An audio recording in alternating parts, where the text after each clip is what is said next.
Jara hino ɗo taarika fiima antu heɗito moƴƴa. Fii Ibulisa gaño Allah on. Miɗo mari landal. Hara Ibulisa no woodi tigi? Ko honto o iwi? Ibulisa no woodi tigi. Taarika makko on ko ka kammu fuɗɗi. Ka kammu? Ko kanko yaazuru hatu ɓurno malaikaaɓe tagaaɓe ɓen fow labeede. Ko o tagirano ko fii rewugol Allah jom ɓural on. On sey miijooji wonduɗi e mawnintinaare naati ka nder ɓernde makko. Miɗo faala wonde ɓurɗo mawnude on wa Allah. Miɗo faala laamade fuu. Miɗo faala wonude Allah.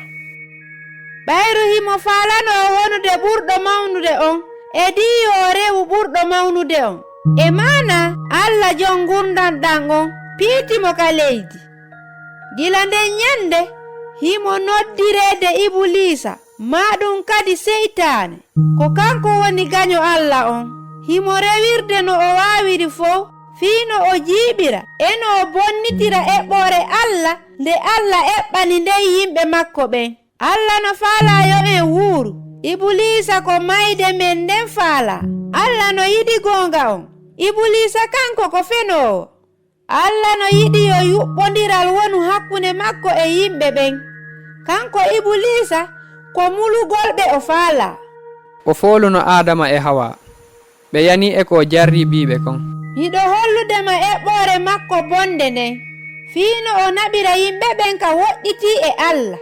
O adday sikkitaare e sogitaare ka nder ɓernde yimɓe ɓen telemma Allah. Hara Allah daadi tigi wonde on haana ñaamude ɓiɓɓe ngal leggal. Hara o toŋani on hendagol ko ɓuri kon e moƴƴude. Adama e Hawa accuno ɓe ɗayna. Sabu ɗum mayde nden naati e nder aduna on. Gila nden nyande Aden kala no senda e Allah. Kono giggol Allah ngol no ɓuri ɗum mawnude. Ko ɗum waɗi si o foti fodaari fii foolugol Ibulisa e fii moƴƴintingol kadi piiji ɗin fow.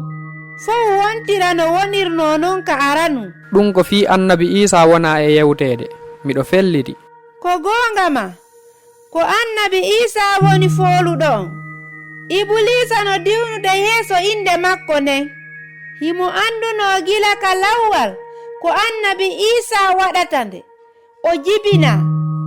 Ko ɗum si o huutori Fir'auna e woɓɓe goo fiyo o mulu Yahudiyankeɓe ɓen. Kono Allah jaɓano eɓɓore makko nden laato. Annabi Isa jibina e jemmare e nde nokkure wiyetende Baytilahimi. Ko Annabi Isa tigi woni foolowo on.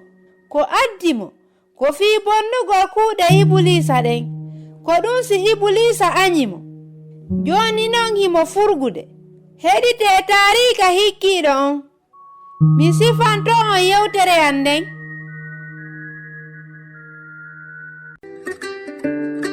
Ko Husainatu wonno e yewtude mi weltanike ma fii ko heɗitiɗa ko hiɗen e saayi.